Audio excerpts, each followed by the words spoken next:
ஒரு சின்ன ஜெபம் பண்ணுவோம். இயேசுவின் நாமத்தினாலே பரலோகத்தின் தேவனை எங்களோடு பேசும், எங்களை உயிர்ப்பித்து பலப்படுத்தி வழி நடத்தும். இயேசு கிறிஸ்து மூலம் ஜெபிக்கிறேன் ஜீவனுள்ள தகப்பனே. எல்லாருமே இந்த வில்லியம் கேரி வீடியோவை பார்த்துருப்பீங்க. அவர் மொத்த கணக்கில் ஒரு காரியத்தை தெளிவாக சொல்லுவார். கனவு காணுங்கள் அப்படின்னு சொல்லுவார். எத்தனை பேர் கேட்டீங்கன்னு தெரியல. கனவு காணுங்கள்னா அவர் என்ன சொல்றாருன்னா, நீங்க நடக்க போற காரியங்களை முதல்ல பாருங்கள் அப்படின்னு சொல்றார். அதாவது உலகத்தின் பார்வை வேறு, கிறிஸ்துக்குள்ள இருக்கிற பார்வைகள் வேறு. இதை பல கோணங்களில் ரொம்ப நாளாகவே பிரசங்கித்துட்டு இருக்கேன். இப்பவும் அதான் சொல்ல போகிறேன். என்னன்னா, உங்கள் எதிர்கால வாழ்க்கையை குறித்து, கிறிஸ்துவ ஜீவியத்தை குறித்து, அல்லேலூயா, தேவன் நடத்த போகிற காரியங்களை குறித்து ஒரு தெளிவான மனப்பான்மை வேண்டும். இயேசுவின் நாமத்தினாலே சோதரம். மங்களா இருக்கு, கொஞ்சம் லைட் போடுங்க.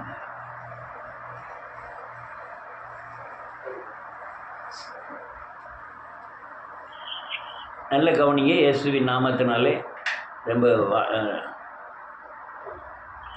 இன்னொன்று போடுங்க.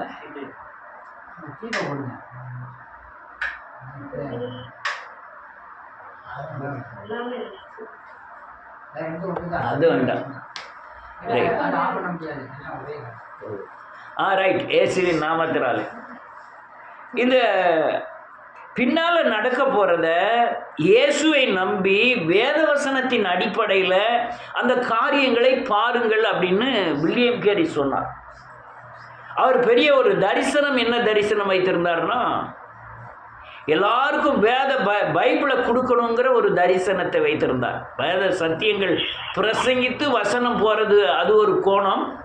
ஆனால் வேத வசனத்தை அச்சடித்து அதை எல்லாருக்கும் கொடுக்கணுங்கிறதுக்காக தீவிர முயற்சின்னா பகவத்கீதையே தமிழில் டிரான்ஸ்லேட் பண்ணி சமஸ்கிருட்டில் இருந்து அதை புக் அடித்து எல்லாத்துக்கும் கொடுக்கக்கூடிய அளவுக்கு அதுக்கும் கிறிஸ்துவத்துக்கும் என்ன அளவியா வித்தியாசம் இருக்குது என்றதை காண்பிப்பதற்காக பயங்கர முயற்சி பண்ணினார். அதே மாதிரி நம்ம ஐயா ஸ்டீகன் பால்கும் அதே காரியத்தை தான் செய்தார். பிரசங்கிப்பதனால் சில ஆயிரத்தை சந்திக்க முடியும். ஆனால் பைபிளே கொடுத்து, படிப்பை சொல்லி கொடுத்து, பைபிளை அடித்து கொடுத்தா அது அநேகருக்கு போய் சென்றடையுங்கிற ஒரு நோக்கத்தில் அவங்க செஞ்சாங்க. அவங்க தரிசனம் இருந்தது, அந்த தரிசனத்துக்கு ஏற்ற பிரயாசம் இருந்தது, அதுக்கு தக்கன ஜபம் இருந்தது, அதுக்கு தக்கன வேத வசனம் இருந்தது. அதை நடைமுறைப்படுத்தும் போது வந்த எல்லா தடைகளையும் ஜெயித்து அவங்க வேத வசனங்களை அடித்து அநேகருக்கு கொடுத்தார்கள். பகவத்கீதைக்கு ஒப்பிலக்கணம் எழுதினவரே வில்லியம் கேரி. இன்றைக்கி எவ்வளோ பேர் சமஸ்கிருதத்தை குறித்து பேசுகிறாங்க, ஆனால் அவ்வளோ தூரம் அடித்து கொடுத்தாரு இயேசுவின் நாமத்தினால. அதே மாதிரி நம்ம அல்லேலூயா நன்றியோர் கூட துதிக்கிறேன். எத்தனையோ மிஷினரிகள் பிரசங்கிப்பதை விட அவர்கள் தரிசனத்தை நிறைவேற்றும்படியாக செய்தார்கள். அநேக பிரசங்கியார்கள் அல்லேலூயா உலகத்தை சார்ந்துட்டாங்க. அநேக பிரசங்கியார்கள் அல்லேலூயா இங்கே வந்த பிறகு இங்கே பிரிட்டிஷ் கவர்மெண்ட் ஆண்டதுனால அவங்க கிறிஸ்தவர்களால் அவங்க கூட சார்ந்து அவங்க மிலிட்ரி, அந்த அரசாங்கம் அதோடு சேர்ந்த எத்தனை பேர் உண்டு. நீ அந்த அல்லேலூயா நன்றியோர் குளோரிந்தாம்மா சர்ச்சுக்கு போனீங்கன்னா ஏகப்பட்ட கல்லறைகள் இருக்கும். ஆனால் அந்த அம்மா ஒரு பேர் தான் வெளியே வந்திருக்கு, தவிர மற்ற யார் பேருமே வெளியே வரல. நீ அதில் எல்லா கல்லறையிலும் பார்த்தீங்கன்னா எல்லா கல்லறையிலையுமே 30, 35, 40 வயசுலேயே ஆட்கள் இறந்துருக்கும். 59 வயசில் ஒரு பெரிய கல்லறை இருக்குது, அதுக்கு 59 வயசு தான் போட்டிருக்கு, நான் பார்த்தேன். இப்படி அநேகர் பிரயாசப்பட்டார்கள். அந்த அப்பம்லாம் இப்போ 60 வயசில் இப்போ ஆட்கள் இறக்கக்கூடிய காலம். ஆனால் அவங்க வந்த காலத்தில் 120 வயசு வரையும் மனுஷர்கள் இருந்தார்கள். ஆனால் இவர்கள் பிரயாசப்பட்டு அல்லேலூயா குறைஞ்ச வயசுலேயே இறந்துட்டாங்க. நன்றியோட இருக்கட்டும். இந்த தரிசனம் உங்களுக்கு கற்பனையாய் மாறணும். உங்களுடைய நோக்கங்கள், திட்டங்கள், உங்கள் ஆத்மாவில் ஒரு படம் இருக்க வேண்டும். கற்பனை என்று சொன்னால் உலகத்தில் ஒரு கற்பனை இருக்கிறது, நம்ம புத்தி ஒரு கற்பனை, இந்த உலகத்தை சார்ந்த ஒரு கற்பனையை சந்தித்து கொண்டிருக்கோம். வீடை கட்டணும், அல்லலியா பிள்ளைகளை படிக்க வைக்கணும், டாக்டருக்கு படிக்க வைக்கணும், அல்லலியா நம்ம அந்த உலகத்தில் நல்லா வாழணும், அப்படிலாம் சிலருக்கு தரிசனம் இருக்கும். சிலர் கிறிஸ்துக்குள்ளே குறைஞ்ச தரிசனத்தில் இருப்பாங்க. என்னென்னா அபிஷேகம் பெறணும், வரங்கள் பெறணும், 100 பேர் மத்தியில் 1000 பேர் மத்தியில் பேசணும் அப்படிங்கிற தரிசனம், அந்த தேவத்தை அல்லலியா தேவ கற்பனையில் உண்டாகிற ஒரு தரிசனத்தை வைத்திருப்பார்கள்.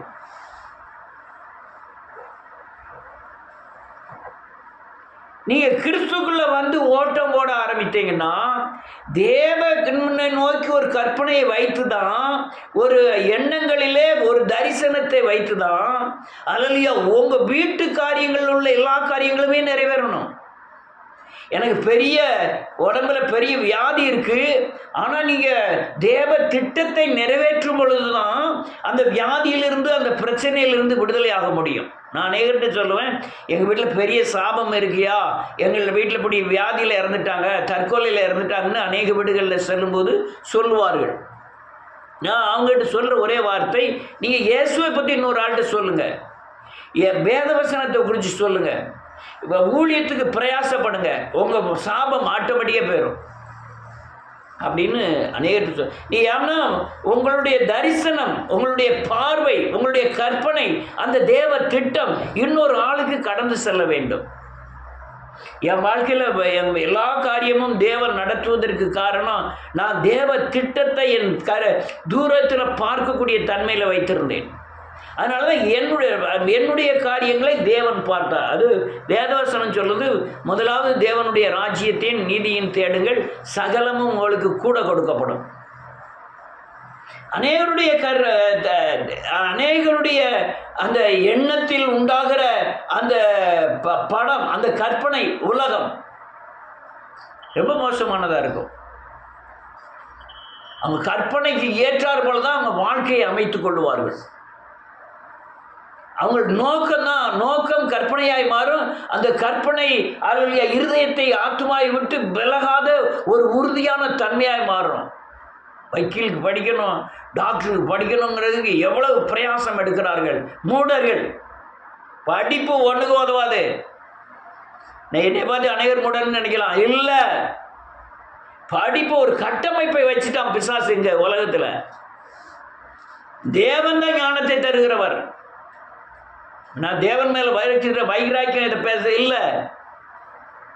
என்ன குரங்குல இருந்து மறந்து மனுஷன் வந்தான், காட்டு முராண்டியாக இருந்தான், அவன் கூண் நிமிந்தது மனுஷன் ஆனான்னு பேசிக்கிட்டு இருக்க. இந்த உலகம் படிப்பை நம்புது. பெரிய பெரிய தலைவர்களும் படிப்பு விட்டுறாங்க. படிப்பு யாரும் கலாவ முடியாது, சொத்து சுகத்தை இல்லை. தேவனுடைய கிருபைகளை பெற்று தேவ ஞானத்தை பெற்றால் மட்டும்தான் யாரும் அதை கலாவ முடியாது. மனுஷன் குரங்கிலிருந்து பிறக்கல. மனுஷனை தேவன் படைக்கும் போதே பெரிய ஞானியாய் படைத்தார். நான் அந்த பேர் வச்சதெல்லாம், ஆதாம் பேர் வச்சதெல்லாம் அநேக நேரம் தியானித்து இருக்கிறேன். அது மனுஷனாலே கூடாதது, தேவ ஞானத்தினால் மட்டும்தான் முடியும். அவன் வச்ச பேர் இதுவரை நிலைத்து இருக்கிறது. அந்த ஞானத்தில் படைத்தார். அந்த தேவ ஞானம் என்பது உலக சக்திக்கு அப்பாற்பட்டது. அந்த ஞானம் வேறு, இந்த படிப்பின் ஞானம் வேறு.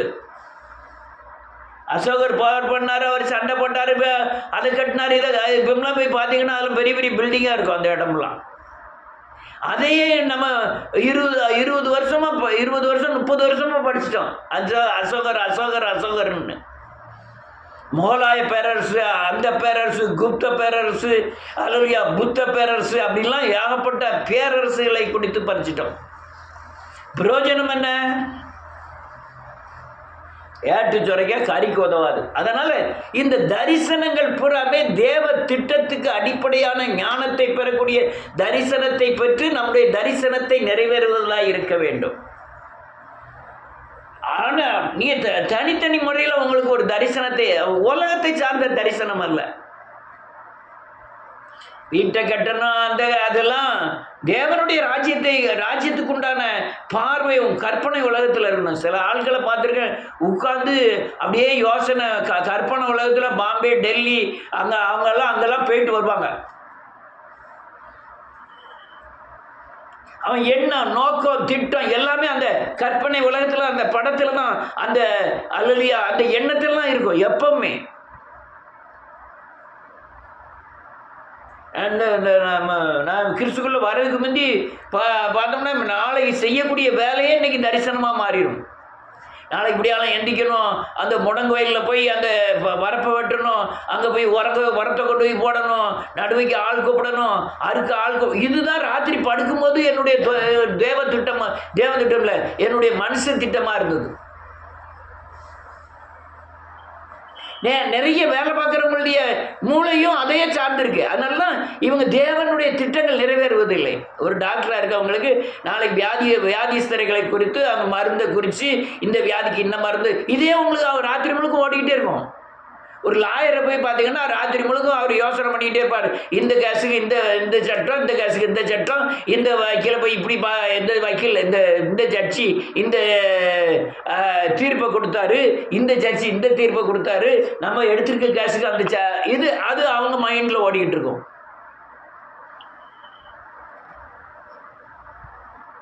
இச்சைக்கு உட்பட்டவர்களுக்கு இச்சையை கொடுத்ததான அந்த எண்ணங்கள், அந்த படங்கள், அந்த நோக்கங்கள் எல்லாம் ஓடிக்கிட்டு இருக்கும். அறிவு கெட்ட தன்மைகள். சில கிறிஸ்துவன் ஆன பிறகு கூட பணம் சம்பாத்தியம் பண்ணுங்கிற ஒரு படம், அவங்களுக்கு ஒரு நோக்கம், ஒரு எண்ணம். கிறிஸ்துவெல்லாம் ரெண்டாவது படம், முதல்ல பணம் பணம் பணம் பணம். அறிவு கெட்டத்தனம். நான் வேதத்தில் இருக்கிற ஆண்டவர் என்னை நடத்துகிறார், வேத வசனத்தில் இதில் நடந்திருக்க, நான் இதில் நடக்கணும், நான் எல்லாருடைய அல்லது வாழ்க்கை முறைகளையும் ஆராய்ந்து அவருடைய நோக்கம் என்ன, அவருடைய திட்டம் என்ன, எங்கே பக்கம் ஓடிக்கிட்டு இருக்காங்க, அவங்க என்ன ஓடணும், எதுக்காக காயப்படுதாங்க, இவங்க இப்படி பாதுகாப்பாக இருக்காங்களாங்கிறத என்னுடைய அல்லலியா படமாக இருக்கும். ஒரு மேய்ப்பனுடைய நோக்கம், கற்பனை, திட்டம் எல்லாம் அப்படி தான் இருக்கணும். அப்போ அவங்களுக்கு இந்த கற்பனையின் உலகத்தில் உள்ள படங்கள் அவர்கள் நியமிக்கப்படுகிறது. அவர்கள் சரியான தரிசனத்தை பார்க்கிறோமா அல்லது சரியான பாதையில் ஓடுகிறோமாங்கிறத அவங்க தான் அலசி ஆராய்ந்து தேவனுடைய ராஜ்யத்திற்கு நேராய் தன்னுடைய தேவ திட்டத்தை மாற்றிக்கொள்ள வேண்டும், எண்ணங்களை மாற்றிக்கொள்ள வேண்டும், யோசனைகளை மாற்றிக்கொள்ள வேண்டும், கற்பனை உலகத்தை தேவனை நோக்கி திருப்ப வேண்டும். பிசாசாயம் தேடும் உலகத்தில் மேன்மையை. வேதம் தெளிவாக சொல்லுது, அஞ்ஞானிகள் நாடி தேடுகிறார்கள். ஒரு ஆள்கிட்ட பேசிட்டு போது சொன்னேன், ஒரு 30 வருஷத்துக்கு முந்தி தேவனுடைய ராஜ்யத்திற்காக ஜனங்கள் பாடுபட்டார்கள், அதுதான் தரிசனமாக இருந்தது. ஆனால் இன்னைக்கு ஒரு சபை கட்டும் பொழுதே இவங்க சுயராஜ்யத்தை கட்டுவதற்குண்டான தரிசனத்தை தேடுகிறார்கள். ஏன் தரிசனத்தை தேடுறாங்க? நேராவது அப்பா பிள்ளை பேரன் இவங்க பூராமே அல்லலியா இந்த நடிகர் கூட துதிக்கிறன் ஒரே மாதிரி பிரசங்கிக்கிறார்கள், ஒரே தரிசனத்தை பிரசங்கிக்கிறார்கள். இப்போ பாடம் எப்படின்னா, மகன் பேரன் என்ன பிரசங்கித்தானோ அது அப்பா பிரசங்கித்தது, அப்பா என்ன பிரசங்கித்தாரோ தாத்தா பிரசங்கித்தது, தாத்தா என்ன பிரசங்கித்தாரோ அவர் எங்கேயோ அமெரிக்காவிலேருந்து வாங்கிட்டு வந்த நோக்கம், திட்டம், இதெல்லாமே அதை கொண்டு வந்து இந்தியாவில் விளைவிச்ச உடனே இந்தியாவில் அநேக ஊழியர்கள் அந்த அந்த படத்தை இவங்க பிடிச்சிக்கிட்டு அதே மாதிரி பேச, அதே மாதிரி அந்நிய பாஷை பேச, அதே மாதிரி அற்புத அடையாளங்க, இப்படிதான் இந்த கிறிஸ்துவ தேவ திட்டமே அழிந்தது. அல்லேலூயா. எத்தனை பேர் புரிஞ்சுக்கிட்டுங்கன்னு தெரியல. இதுதான் காரியம். இன்னைக்கு நடக்கக்கூடிய கிறிஸ்துவ ஜீவியத்தில் தேவ திட்டங்கள் நடக்காத காரணம் இதுதான். அநேகருடைய அல்லலியா ஊழியருடைய தரிசன நோக்கங்கள், திட்டங்கள், பார்வை எல்லாமே இந்த உலகத்துக்கு அடுத்த உபதேசங்கள், அல்லலியா இந்த உலகத்தில் அநேகர் பிரசங்கித்த நோக்கத்தின்படி, திட்டத்தின்படி, கற்பனையின்படி இவர்கள் பிரசங்க ஆரம்பித்து விட்டார்கள். அதனால யாருக்குமே தரிசனம் பெற முடியவில்லை. நான் ஒரு நீச்சு பற்றி சொல்லியிருந்தேன். நான் அடுத்த நேராவது நானும் ஒரு எழுப்புதல் ஊழியத்தில் உருவாகும்போது கொஞ்சம் வருஷங்கள், 5 வருஷங்கள் தான் இருந்தேன். அதுக்கப்புறம் வெளியே தேவன் கொண்டு வந்தார்.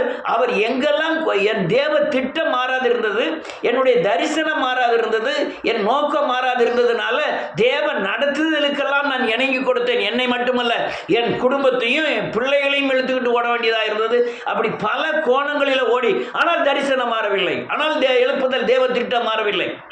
ஆனால் நோக்கம் மாறவில்லை. இன்னைக்கு எழுப்புதல் பற்றி பேசுகிற அநேகருக்கு எழுப்புதலின் ஆலோசனை கொடுக்க முடியும். அந்த அளவுக்கு அவங்க பேசுகிற எழுப்புதல் வேறு, ஆனால் சரியான எழுப்புதல் தேவ திட்டம் என்பது வேறு என்பதை நான் தேவ நடத்துதலின் அடிப்படையில் புரிந்து கொண்டேன். இன்னைக்கு அந்த என்னை விட சீனியராக இருக்க அநேக ஊழியர்கள் இந்த தரிசனத்தை பெறாத அவர்கள் பெற்ற தரிசனம் என்ன, யாரோ ஒரு மனுஷனால் பெற்ற தரிசனம், மனுஷனுடைய நோக்கம், அவர்கள் கண்ட பார்வை, அந்த பார்வை தான் இவங்க தரித்து கொண்டதுனால இந்த எழுப்புதல் தரிசனத்துக்கும் அவங்களுக்கு சம்பந்தமே இல்லாமல் போயிட்டு. ஹல்லேலூயா. பிசாசின் தரிசனத்தை பாருங்க, வாசிக்கலாம், யாராவது எடுத்தவங்க வாசிக்கலாம். ஏசாயாவின் புஸ்தகம் 14வது அதிகாரம் 13வது வசனத்தில் வாசிக்கலாம். ஏசாயா 14வது அதிகாரம் 13வது வசனத்தில் இருந்து எடுத்தவங்க டக்குன்னு வாசிக்கலாம்.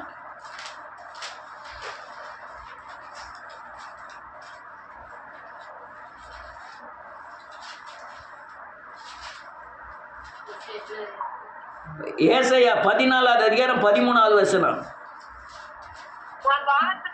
வானத்துக்கு ஏறுவேன், நட்சத்திரங்களுக்கு மேலாக என் சிங்காசனத்தை உயர்த்துவேன், பலபுறங்களில் உள்ள ஆராதனை கூட்டத்தின் பருவத்தில் வீற்றிருப்பேன் என்றும், நான் மேகங்களுக்கு மேலாக உன்னதங்களில் ஏறுவேன், உன்னதமானவருக்கு ஒப்பாவேன் என்றும் நீ இதயத்தில் சொன்னாயே. ஆமென். ஆனாலும் நீ ஆகாதமான ஆதாரத்தில் தள்ளுண்டு போனாய். போதும் போதும் போதும். இப்போ இந்த ரொம்ப வாசிக்கலாம், இப்போ வேண்டாம். ஆனால் இது பிசாசை குறித்து எழுதப்பட்டிருக்கு. இருதயத்தில் அவன் சொல்கிற வார்த்தை, நான் ஆகாயத்துக்கு ஏறுவேன், தேவனுடைய சிங்காசனத்துக்கு சரிசமமாக இருப்பேன், அல்லவியா நான் தேவனுடைய நட்சத்திரங்களுக்கு மேலாக என் சிங்காசனத்தை உயர்த்துவேன், வரபுடத்தில் உள்ள ஆராதனை கூடத்தின் பர்வதத்தில் எனக்கு ஆராதனை செய்யணும் என்னை. இதுதான் இன்னைக்கு உள்ள ஊழியத்தின் தன்மைகள். இவன் தரிசனம் அங்கே மாறுது, ஆனால் இருதயத்தில் நினைக்கும் போதே கர்த்தர் நினைத்தார். இவன் நினைக்கும் போதே கர்த்தர் நினைத்தார், கண்டுபிடித்தார் இவன் தரிசனத்தை. நல்ல கடுங்க அநேகர் உட்கார்ந்துக்கிட்டு யோசனை பண்ணது பூரா எதிர்காலத்தில் உள்ள இவங்க படம். என்ன செய்ய, ஏது செய்ய, இந்த ஆட்டை தூக்கி குட்டியில் போட்டுருமா, குட்டியை தூக்கி ஆட்டில் போடுவோமா, இந்த வீட்டை கொண்டு அங்கே கொண்டு கட்டுவோமா, அந்த வீட்டை இடித்து இங்கே கட்டுவோமா, வீட்டுக்கு மேலே அது அலுவலியா. ஒரு ஆள் எனக்கு தெரியும், இந்த ஐஸ் கம்பெனி வீடு வச்சுருந்தார். ஒருத்தர் வந்தார், வந்தோடனே என்னங்க இந்த இது அது வருது வாசல் என்ன இங்கே பார்க்க வச்சுருக்கீங்க, இங்கே பார்க்க வைங்க அப்படின்ட்டார். அது என்னது, வாசு வாசு. உடனே டக்குன்னு பார்த்தாரு, கிழக்க பார்க்க வாசல் இருக்கிறதுனால தான் நமக்கு வருமானம் வர மாட்டேங்குது, வடக்க பார்த்து வைப்போம், வடக்க பார்த்து வச்சாரு. இன்னொரு ஆள் வந்தார், நீ என்ன ஒரு 2 படி மாத்திரம் வச்சுருக்க, 3 படி வைக்கணும், லாபம் நஷ்டம், லாபத்தில் காலை வைக்கணும், அதனால நீ 2 படி வச்சிருந்தா அதான் நஷ்டம், அதனால 100 படி இடி படிய போகிறான், இடி அடுத்தால இப்படி கேட்டு. இன்னொரு ஆள் வந்தார், நீங்கள் என்ன 2 கிழக்கையும், இந்த வீட்டுக்கு கிழக்கையும் வாசல் இருக்கக்கூடாது, வடக்கையும் வாசல் இருக்கக்கூடாது, மேற்கவுடைய வாசல் இருக்கணும் அப்படின்ட்டார். எங்கே சுகம் டாக்டர் இருக்கார்ல, இதில் நம்ம தென்காசி தக்கையாத்தரில், அதுக்கு அடுத்தால தான் இவர் வீடு இருந்தது, ஐஸ் கம்பெனி வீடு. உடனே வடக்கையும் அடைச்சிட்டாரு, கிழக்க பிறந்தையும் அடைச்சிட்டாரு. புறவாசலில் ஒரு வாசலை திறந்து அப்படி போவோ வர எல்லாம் இருந்து. கடைசியில் என்ன ஆகிட்டு, அந்த இடத்தையே விற்க வேண்டியதாகிட்டு. நல்ல வேலை ஒருத்தர் எவனாவது வந்து பின்னால் போகிற வாசலையும் அடைச்சிட்டு மேலோடியோ சன்னல் கதை வச்சு கீழே இறங்குன்னு சொல்லாமே இருந்தான். என்னையா தரிசனம், உன் தரிசனம் என்ன, நோக்கம் என்ன? சரியான தரிசனம் நிறைவேணும்னா தேவ தரிசனம் இருந்தால் தான் உன் சொந்த உலக தரிசனமாகிய உன் நோக்கங்கள் நிறைவேறும். உலக நோக்கத்திற்காக தேவனை செஞ்சேன்னா ஒரு மண்ணும் கிடைக்காது.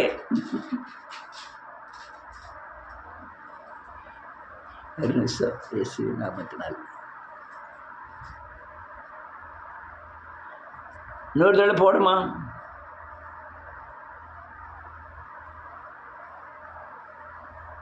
ஒன்றும் கிடைக்காது. முதல்ல தேவனுடைய ராஜ்யம் நீதியை தேடுங்கள், சகலமும் உங்களுக்கு கூட கொடுக்கப்படும்.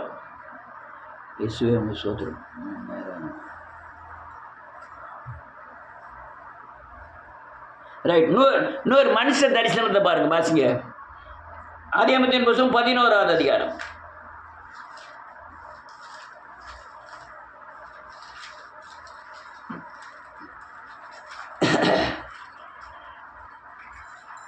நாலாவது வசனத்திலிருந்து 11வது அதிகாரம் 11வது பக்கம் 11வது அதிகாரம் 4வது வசனத்திலிருந்து. ஏன் கட் ஆகிட்டே இருக்கு?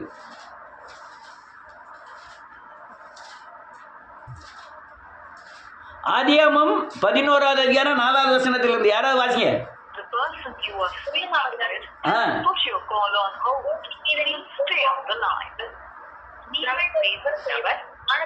ஒரு நிமிஷம். கோபுரத்தையும் கட்டி நமக்கு போர் உண்டாக பண்ணுவோம் வாருங்கள் என்று சொல்லிக் கொண்டார்கள். ஆமென். மனுஷர் கட்டிய நகரத்தையும் பார்த்து கர்த்தர் இறங்கினார். அப்பொழுது கர்த்தர், இதோ ஜனங்கள் ஒரே கூட்டமாய் இருக்கிறார்கள், அவர்கள் அனைவருக்கும் ஒரே பாசையுமாய் இருக்கிறது. அவர்கள் இதை செய்ய தொடங்கினார்கள்.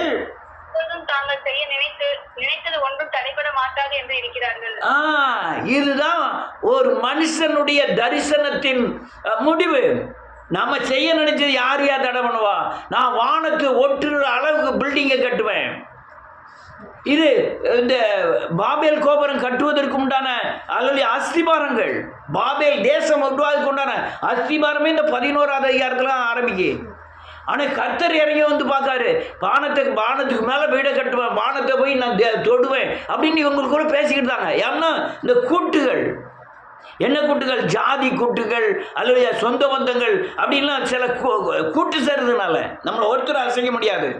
அதனால் என்ன செய்வோம்? நம்ம வேதத்தில் சேர்ந்து கூட ஜாதியிலையும் ஒற்றுமையாக இருப்போம், ஒரு கட்சியில் இருப்போம். அநேகருடைய தன்மை தான். எங்கேயாவது சார்ந்து இருப்போம், யாருடையாவது சொந்த பந்தத்தை அல்லது ஜாதியை அல்லது அரசியலை சார்ந்து நம்ம தரிசனத்தை நம்முடைய நோக்க திட்டங்களை நிறைவேற்றுவோம். எதுவும் நடக்காது.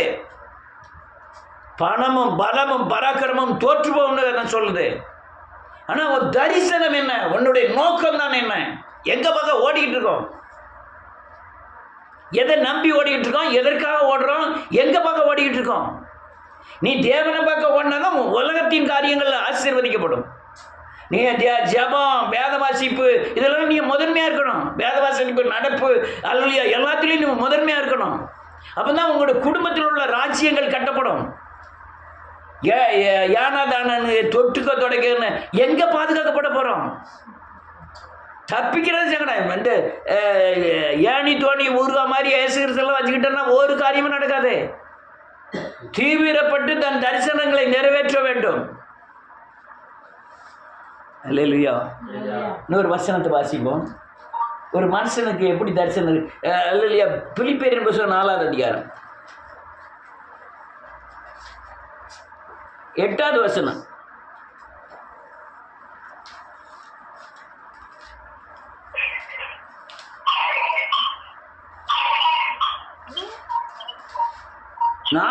பிலிப்பியர் 4:8. கடைசியாக சகோதரரே, ஆமென், உண்மை உள்ளவைகள் எவைகளோ, ஒழுக்கம் உள்ளவைகள் எவைகளோ, நீதி உள்ளவைகள் எவைகளோ, கற்புள்ளவைகள் எவைகளோ, அன்புள்ளவைகள் எவைகளோ, நற்கீர்த்தி உள்ளவைகள் எவைகளோ, புண்ணியம் எதுவோ, புகழ் எதுவோ அதை மட்டும் சிந்தித்து கொண்டே இருங்கள். நான் இப்போ இந்த தரிசனம் கற்பனைன்னு சொல்றதெல்லாம் புரியுதா? சாலே ஆட்டுக்கும் பயமா இருக்கு. நோக்கம் நம்ம உட்கார்ந்துக்கிட்டு யோசனை பண்ண, என்ன யோசனை பண்ணுறோம்? இந்த உலகத்துக்கு அடுத்த காரியங்கள், தேவனுடைய ராஜ்யத்திற்கு அடுத்த காரியங்களை நீங்கள் சரியானபடி நடந்து அதன்படி நடந்தீங்கன்னா ஆட்டோமேட்டிக்காக உங்கள் உலக தேவையெல்லாம் சந்திக்கப்படும். அல்லேலூயா. எத்தனையோ பிரச்சனைகள், எத்தனையோ வியாதிகள், ஒன்றுமே அட்டாக் பண்ணல தேவ கிருபையினால. ஏன்னா நான் தரிசனத்துக்கு நேராக ஓடுறதுனால எல்லாமே இங்கே கரெக்டாக ஓடிக்கிட்டு இருக்கோம். என்னுடைய பார்வை, என்னுடைய நோக்கம் பரலோக ராஜ்யம். என்னுடைய நோக்கம் எனக்கு தந்த தரிசனத்தை நிறைவேற்றுவது. என்னுடைய நோக்கம் எழுப்புதல் ஒரு தேசமெங்கும் உண்டாக வேண்டும். என்னுடைய நோக்கம் சிலுவை உபதேசம். என்னுடைய நோக்கம் அநேகரை மீட்க வேண்டும். என்னுடைய நோக்கம் கரை திரை அற்றவர்களாய் நிலைநிறுத்த வேண்டும். என்னுடைய நோக்கம் அநேக சாப பிடியில் உள்ளவர்கள், பாவ பிடியில் உள்ளவர்களை விடுதலையாக்கி தேவனுடைய ராஜ்யத்திற்கு நேராக நிறுத்த வேண்டும். இதுதான் என்னுடைய பார்வை. இந்த பார்வை நீங்க பெறணும், நீங்க நடக்கணும். அப்போனா இந்த பிலிப்பியர் 4வது அதிகாரம் 8வது வசனத்தில் சொல்ல புண்ணியம் எதுவோ, புகழ் எதுவோ, நற்கிரியத்தை எதுவோ, இதெல்லாம் நீங்க சிந்தித்து கொண்டே இருக்க வேண்டும். நான் ராத்திரி போல 11-12 மணிக்கு எழுப்பி கேட்டாலும் சொல்லுவேன் இந்த எழுப்புதல் என்றால் என்ன என்பதை. ஏன் சபைகள் சீர்கெட்டு போயிருக்கு? ஏன் யாரெல்லாம் விடுதலை வைக்கப்பட்டிருக்காங்க, யார் விடுதலையாக்கப்படலை, யார் கண்ணியில் இருக்கிறாங்க, யார் சாவின் விளிம்பில் இருக்காங்க சொல்ல முடியும். என் வட்டத்துக்குள்ள இருக்கவங்களுக்கு மட்டும் இந்த காரியங்களை தெளிவாய் புரிந்து கொள்ளுங்கள். உன் தரிசனம் என்ன, உன் நோக்கம் என்ன, உன் திட்டம் என்ன, எதை பார்த்து ஓடிக்கிட்டு இருக்கோம்? ஒரு சபை அல்லையா, சபை உபதேசங்களை நோக்கி ஓடிக்கிட்டு இருக்கோமா, அல்லது ஒரு கட்டடத்தை நோக்கி ஓடிக்கிட்டு இருக்கோமா, அல்லது நம்ம ஊழியர் நல்லா இருக்காருன்னு சொல்லி ஓடிக்கிட்டு இருக்கோமா? செத்து போவாரு. மனுஷனை நம்புவது கண்ணி வைக்கும். நான் ஊழியரை நம்பாம இருக்க சொல்லல, ஊழியருடைய நடக்கை நம்புகள். நான் கிறிஸ்துவை பின்பற்றுகிறது போல நீ பின்பற்று பவுல் சொன்னார். அது அப்போ ஒரு ஊழியனை அல்ல, ஊழியனுக்குள்ள இருக்க கிறிஸ்துவை நம்ப வேண்டும். ஊழியன் செய்கிற கிரியைகளை நம்ப வேண்டும், கிரியைகளை பின்பற்ற வேண்டும். அல்லேலூயா. நிறைய காரியம். இன்னொரு வசனத்தை வாசிப்போம். 4 புஸ்தகம் 22வது அதிகாரம் 7வது வசனம்.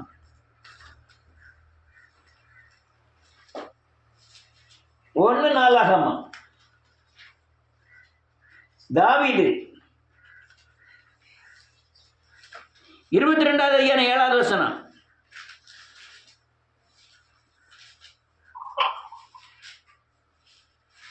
6வது வசனத்தில் வாசிப்போம். 6-7. அவன் தன் குமாரனாகிய சாலமோனை அழைத்து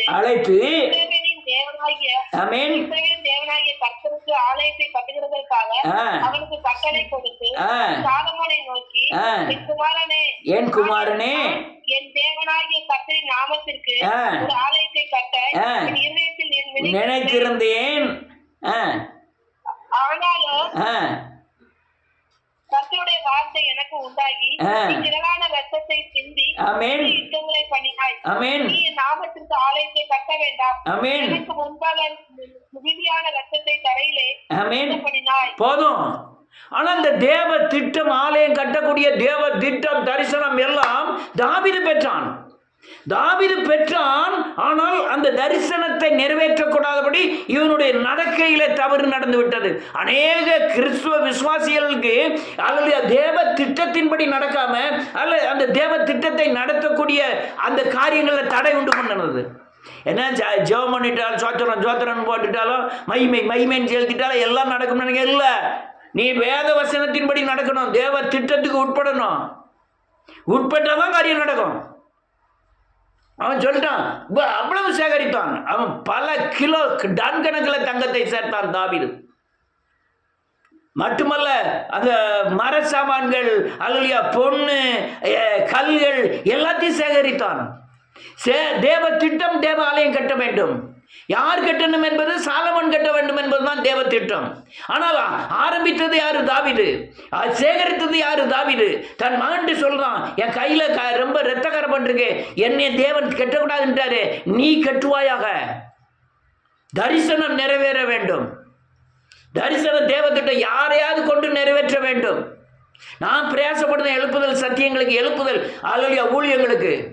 ஆனால் அது ஒருவன் நடுவான், ஒருவன் அறுப்பான், ஒருவன் விதைப்பான், இன்னொருவன் நீர் பாய்ச்சுவான், இன்னொருத்தன் அறுப்பான். அதான் சத்தியம். அதனால நான் நடுகிறவனாலும் இல்லை, விதைக்கிறவனாலும் இல்லை, அல்லையா விளைய செய்கிற தேவனால எல்லாம் ஆகும். அதனால இந்த தேவ திட்டம் மாறாதது. ஆனால் திட்டத்தை பெற்றிருக்கோமா? எந்த திட்டத்தில் ஓடிக்கிட்டு இருக்கோம், என்ன செஞ்சுக்கிட்டு இருக்கோம், அதான் நம்ம இப்போ முக்கியம். எதுக்காக ஓடுறோம்? வயிற்றை கழுவுறதுக்கு மட்டும் வந்தால் நீ விக்கிரக கோயிலுக்கு போகணும். தேவ திட்டத்துக்கு ஓடி வந்தீங்கன்னா உங்கள் வயிற்றை கழுவுது, உலகத்தின் ஆசீர்வாதம், சமாதானம் எல்லாமே உங்களுக்கு கூடவே கொடுக்கப்படும். எனக்கு ஜெபம் வேண்டாம், தேவன் வேணும், எனக்கு அல்லது வேதவசனத்தில் நடக்க மாட்டேன், ஆசீர்வாதம் வேணும், எல்லாம் துன்மார்க்கமான காரியங்கள், மூடர்கள் பேசுகிற காரியங்கள். அநேக மூடர்கள் சபைகள் அதான் பேசுறாங்க. நீ தேவனை பின்பற்ற வேண்டாம், வேதத்தை பின்பற்ற வேண்டாம், ஜெபம் பண்ண வேண்டாம், எல்லாம் அதெல்லாம் ஒன்றும் கிடைக்காது. அஞ்ஞானிகள் நாடி தேடுகிறார்கள். ராஜ்யத்தை நீதி தேடு, சகலமும் உங்களுக்கு கூட கொடுக்கப்படும். இது சத்தியம். உன் தரிசனம் என்ன? தரிசனத்துக்கு நீ பிரயாசப்படு, உன் உலக ஆசீர்வாதம் ஆட்டோமேட்டிக்காக உங்கள் வீடு வந்து சேர்ந்துடும். ஒரே ஒரு வசனத்தை சொல்லி முடியும். உபாகமத்தின் புத்தகம் 4ஆம் அதிகாரம் 38வது வசனம் 39.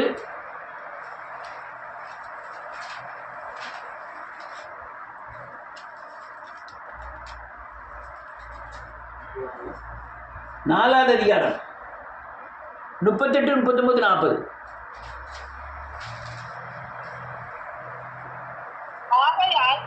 இல்ல 38 மேல உள்ள 39 வாசிக்க 30.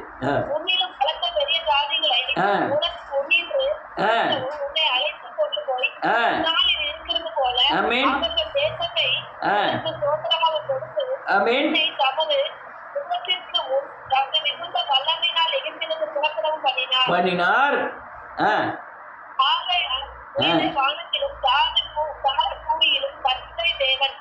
அவரை தவிர ஒருவரும் இல்லை என்பதை இந்நாளில் அறிந்து உன் மனதிலே சிந்தித்து நீயும் உனக்கு பின்வரும் பிள்ளைகளும்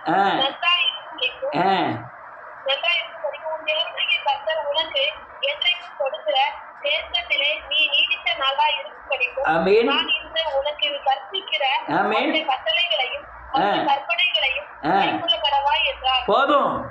இவருடைய தரிசனம் கானான் தேசம். நீ கானான் தேசத்துக்கு போவதற்கு எகிப்திலிருந்து மீட்டெடுத்த காரியங்களை நினைத்து பார்த்துக்கோ. அப்போ தரிசனம் நிறைவேற்றி கொண்டான பலத்தையும் அவர் என்ன செய்வார்? கொடுப்பார். பலத்த ஜாதிகள்லாம் ஜெயிச்சு உனக்கு கால்களில் பாதரட்சியை தொடுத்து, வஸ்திரங்களை கொடுத்து, மன்னாவை கொடுத்து, கண்மலையின் தேனை கொடுத்து, கோதுமையை கொடுத்து, அல்லையா கண்மலையிலிருந்து தண்ணீர் வரவழைத்து இந்த 40 வருஷம் பாதுகாத்தவர் கானான் தேசத்தில் கொண்டு போவாருங்கிறது தரிசனம். இந்த தரிசனத்துக்கு தான் நீங்கள் 40 வருஷம் ஓடிட்டு இருக்கீங்க. ஓடும்போது எல்லாமே உங்களுக்கு கூட கிடைக்கிறது. நீ அப்படி அல்லையா அந்த தரிசனம் நிறைவேற்றக்கூடாம அப்பத்தையும் தண்ணீர் நம்பிட்டு இருந்தீங்கன்னா நீங்கள் கானான் தேசம் போய் சேருவது எப்படி? தரிசனத்தை நிறைவேற்றுவது எப்படி? அநேகர் வீழ்ச்சிக்காரன். அநேகருக்கு தரிசனமே நோக்கமே கிடையாது. அநேகருக்கு திட்டம் இருக்கு, அநேகருக்கு பார்வை இருக்கு. உலக பார்வைக்காய் கிறிஸ்துவை சேவிக்கிறார்கள். மண்டடி காணமாகணும், வயிற்று வலி சுகமாகணும், உலகத்தில் நல்ல வீடு கட்டணும், சொத்து, இதெல்லாம் கிடைக்கும். முதல்ல தரிசனத்துக்கு நோக்கமாயிருங்க, ராஜ்யத்திற்கு நோக்கமாயிருங்க. அநேகர் 30 வருஷத்துக்கு முந்தி முதல்ல சொன்ன மாதிரி 30 வருஷத்துக்கு முந்தி நான் பார்த்ததெல்லாம் தேவனுடைய ராஜ்யத்திற்காக மக்கள் பிரயாசப்பட்டார்கள். ஒரு கீபோர்டு கிடையாது, ஒரு இன்ஸ்ட்ருமெண்ட் ஒன்றுமே கிடையாது. இந்த நவராஜ் அம்மாவா, அப்படி பத்மா முதலியார், இவங்கெல்லாம் பாடல் பாடி அநேகர் அதில் மீட்கப்பட்டார்கள். இன்னைக்கு எவ்வளவோ மிஷின் இன்ஸ்ட்ருமெண்ட்லாம் இருக்குது. யார் ரசிக்கப்பட்டார்? ரசிக்கப்பட்டவங்களாம் குழியில் விழுதான். இதெல்லாம் நடந்துக்கிட்டு இருக்க காரியங்கள். புரிந்து கொள்ளுங்கள். உங்கள் நோக்கம், உங்கள் திட்டம், உங்களுடைய பார்வை, உங்களுடைய நடக்கை, உங்களுடைய எதிர்நோக்கல் எதை பார்த்து இருக்கிறது? உங்கள் சிந்தனை உலகத்தில் யாருக்கிட்ட இருக்கிறோம்? உங்கள் எண்ணத்தின் உலகத்தில் யாருக்கிட்ட இருக்கிறோம்? எங்கே போயிட்டு இருக்கோம்? உங்கள் எண்ணம் யாரை நோக்கி ஓடிக்கிட்டு இருக்கு? அது ஒரு பார்வை. உங்கள் எண்ணம், உங்கள் நோக்கம், உங்கள் திட்டம், அதெல்லாம் உங்களுக்கு ஒரு பார்வை. அந்த பார்வையின்படி தான் ஓடிக்கிட்டு இருக்கோம். அநேகர் துட்டை சேர்க்கணும், காட்ட வாங்கணும், மாட்ட வாங்கணும் அப்படிங்கிற நோக்கம், அதுவும் அவங்களுடைய சிந்தனைகள். உலக அஞ்ஞானிகள் தேடுகிற சிந்தனைகள். நீ தேவனுடைய ராஜ்யம், தேவனுடைய நீதி, பிசாசை ஜெயிக்கணும், சாபத்திலிருந்து விடுதலை ஆகணும், பாவத்திலிருந்து விடுதலை ஆகணும், அல்லையா விக்கிரகத்தை ஜெயிக்கணும், வேசித்தனத்தை ஜெயிக்கணும், அல்லையா இது ஒரு நோக்கமாக இருக்கணும். நம்ம நோக்கம் என்ன? திரும்ப சொல்ல எழுப்புதல் அநேகர் சாபத்திலிருந்து இன்னும் விடுதலை ஆகலை, காயப்பட்டுக்கிட்டே இருக்காங்க பல வருஷங்களா. ஏன்னா திட்ட நோக்கங்கள் சரியில்லை. நோக்கங்கள், திட்டங்கள், அல்லையா அந்த மனதில் உண்டாகிற அந்த சிந்தனை உலகத்துக்கு தன்னுடைய கிறிஸ்துவ ஜீவியத்தை விற்று போடுகிறார்கள். இதெல்லாம் காரியம் நடந்துகிட்டே இருக்கு. அதனால் கடைசி நாட்களில் உங்கள் தரிசனம், உங்கள் திட்டம், உங்களுடைய நோக்கம், உங்களுடைய ஓட்டம், பிரயாசம் சரியான பாதையில் இருக்க வேண்டும்.